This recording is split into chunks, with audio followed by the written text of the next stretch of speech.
creaking doors, cold wind in a closed room, strange figures moving in the shadows. For centuries, haunted houses have aroused our fear and curiosity. Yet the most haunted place in America may not be a house at all, but instead a retired aircraft carrier.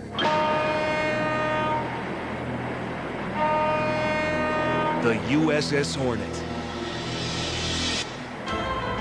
She logged 30 years of faithful service before being decommissioned in 1970.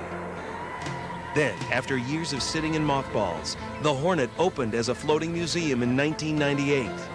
Ever since, there have been scores of strange occurrences reported, such as the ship's controls moving on their own, as well as disembodied footsteps and voices.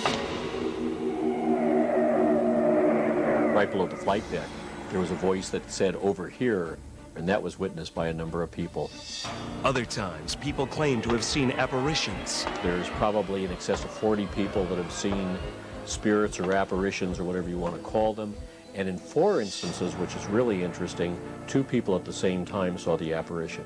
Bob Rogers works at the USS Hornet, which is now a museum in Alameda, California. According to Rogers, the Hornet served in the Pacific during World War II, where its aircraft sunk a record 73 enemy ships. Although the Hornet was attacked 59 times, incredibly, it was never hit by a single bomb, torpedo, or kamikaze. Rogers has heard many stories about the Hornet and the sailors who forged an enduring bond in the crucible of battle. This was a very loved ship when she was in operation. But Rogers was skeptical about stories of ghosts. That is, until the day he saw one himself.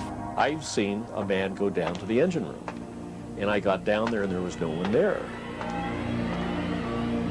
All the spirits that we've had on the ship, and they aren't willowy or wispy, they're people. They look just like regular people.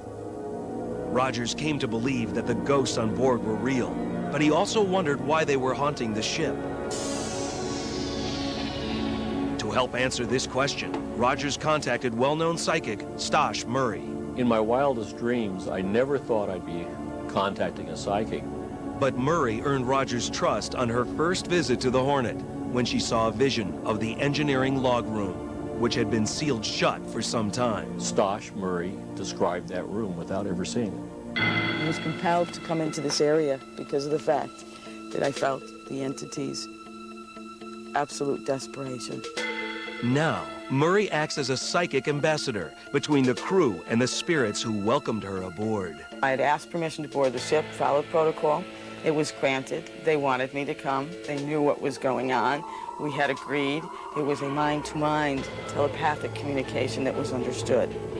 To help Murray in her psychic research, Bob Rogers enlisted renowned paranormal investigator Loyd Auerbach, who employs scientific equipment that complements Murray's abilities. The best detectors of this phenomena are human beings. That's how we define it. What we're using equipment for is to determine whether or not there's something in the physical environment we can corroborate the human experience with. One of Auerbach's key tools is the magnetometer, a device that responds to magnetic energy, the energy field that some experts believe ghosts emit. One chilly fall evening, Auerbach and Murray allow our cameras to accompany them on board the Hornet for a special research project. For the first time ever, a group of volunteers who have never been on board the ship are being tested to see if they experience any reaction to the supernatural forces reported to haunt the carrier's historic decks. We have multiple witnesses, constant happenings, new happenings, and that gives me kind of a living laboratory. I just want you to walk around each of the spots. If you get anything, in other words, if you feel weirdness, any change in your state of being, so to speak, just go ahead and jot it down. So far, the group hasn't experienced any strong, unexplained reactions. Meanwhile, Murray guides us to one of the ship's most powerful hotspots, the Hornet's medical facilities. Let me tell you something. What we're entering is very significant and important because many lives here had incredible experiences. Most of the 300 servicemen who died on board over the years died here, and Murray claims she can still feel their pain. Swear to God, I don't want to be heebie-jeebie, but you can feel it. Literally. But then, something strange happens. The energy. I'll tell you, give me your hand real quick. You'll feel it. That's what we're, yes. It's for real, isn't it? Our camera equipment becomes unstable. Strange blue lines appear that can't be explained. Could this be a sign of a paranormal occurrence? There are specific ones, I would say, a good 15 or 20 that I know are specifically here on a routine basis. One of them is Admiral J.J. Clark, Jocko Clark, who was aboard the ship during World War II, and he was identified by people having seen the apparition and looking at the photos. According to Murray, another ghost on board has earned a notorious reputation. It just, it feels like he's very flirty. He's very flirty. He wants to dance with you very badly, doesn't he? I'm not dancing. He wants to dance with you, and he's very flirty. He's shy. Recently, a museum worker complained about the ghost, and the spirit of Admiral Clark was asked to step in. We had one situation where a receptionist was having problems with a sailor who was apparently inappropriate with her. And at one point, Stache and I decided that the best thing to do would be to talk to Clark or one of the other officers and get him to order the other ghost to lay off, and he did, at least for a couple weeks.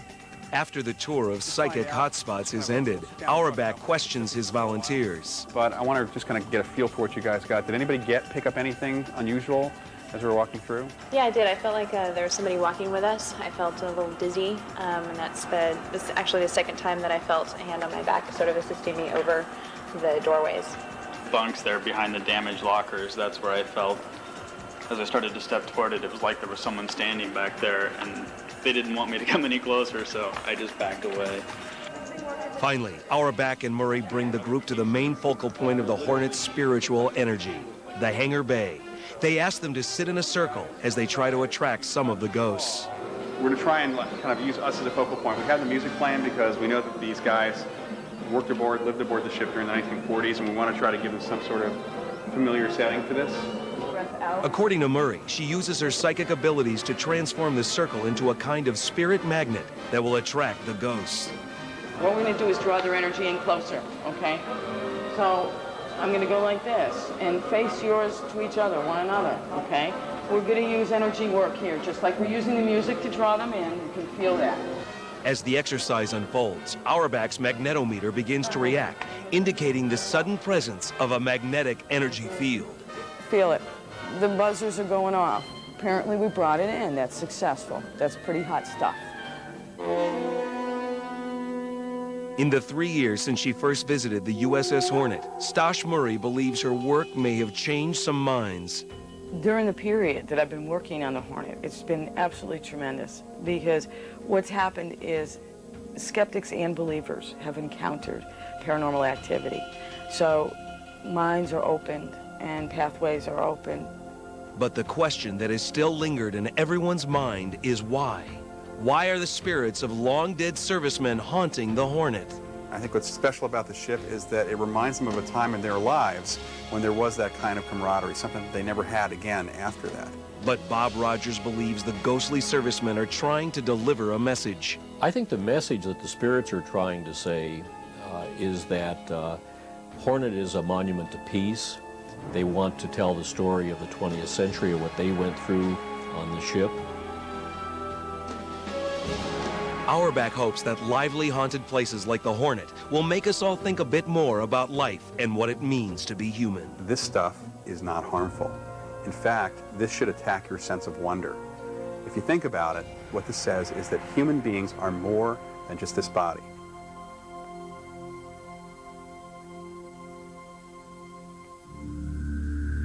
But can you communicate with something that has no body? Some believe you can, with a little psychic help.